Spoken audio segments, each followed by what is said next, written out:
Hello, my name's Marilyn Hershey. My husband Dwayne and I farm in southeastern Pennsylvania on about 600 acres. The crops that we grow all go toward feed for our cows. The farm was started in 1965 by Dwayne's parents, Art and Joyce Hershey, which is where we get the name for our farm, Our Joy Farms. The milk from our 800 beautiful Holsteins goes to Carlisle, Pennsylvania, where our milk cooperative, Land O'Lakes, turns our milk into butter.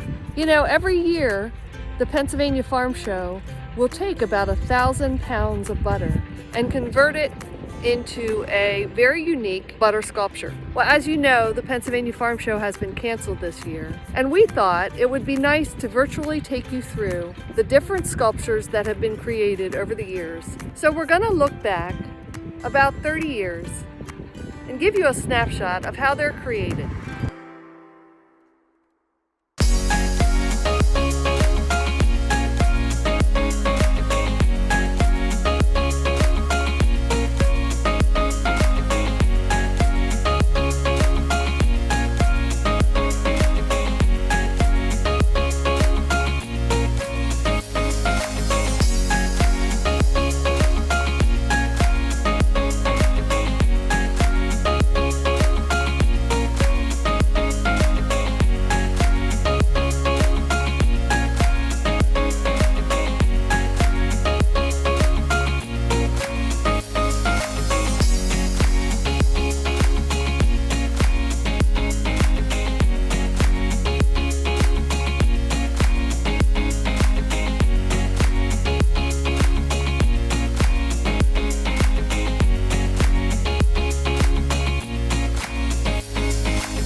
I think 2019 is my favorite. The annual farm show boasts over 6,000 animals, hundreds of exhibitors and vendors, hundreds of contests and demonstrations, and our 1,000-pound butter sculpture. Themed Choose PA Dairy and Find Your Power, the sculpture highlighted the Choose PA Dairy campaign, which encourages consumers to purchase Pennsylvania-produced dairy products. Individuals donning superhero capes, fueled by milk's power, were featured. DMI chair and Cochranville, Pennsylvania dairy farmer Marilyn Hershey was one of the Pennsylvanians immortalized in butter. The butter sculpture is a creative way to showcase the dairy industry. It also provides an opportunity for us to tell our story and remind consumers how important the milk we produce is for their daily lives. Since 2008, the husband and wife team of Jim Victor and Marie Pelton have been creating the butter sculptures. My name is Marie Pelton, and I'm an artist. I'm a sculptor, and I've been a sculptor for over 20 years. I've been into sculpture a long time. I started, I hate to say it sounds like ancient history, it's like 50 years ago. Sculptors are always looking for jobs, and a job came up to do a chocolate sculpture, and I had never done a chocolate, and it was a portrait, a sculpture portrait of Mickey Rooney and Ann Miller for a Broadway show, a publicity thing. I did the job and I took it and I got it and it got me into food. And that went over into butter when in 1995, the Pennsylvania Farm Show had an opening there for a butter sculptor, and there was an ad in the paper. And I got it because I had done chocolate sculptures and portraits in chocolate. So that was the beginning. After we do the drawing and the drawing is approved, and then we have to start actually building this thing, And how we do that is we make the armatures, and the armatures are made out of steel and wood. And Marie is the one who usually welds these things together, and we bend them and weld them. I help with the bending. And then after that, they're covered with steel mesh. When we first start a butter sculpture, we always keep it rather warm in there.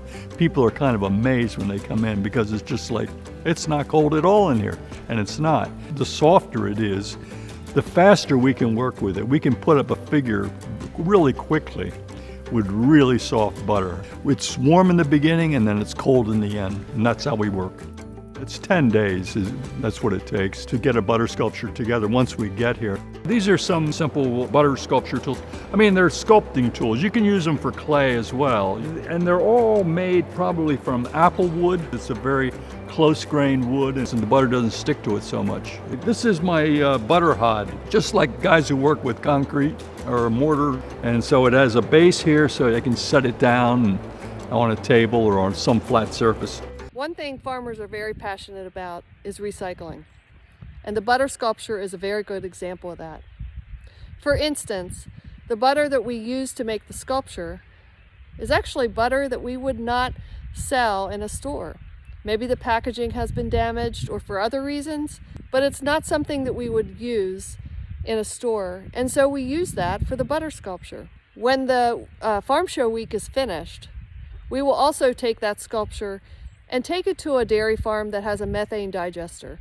A methane digester will convert food waste and the butter sculpture into energy. It's renewable energy that is used back to power electricity to communities and to farms.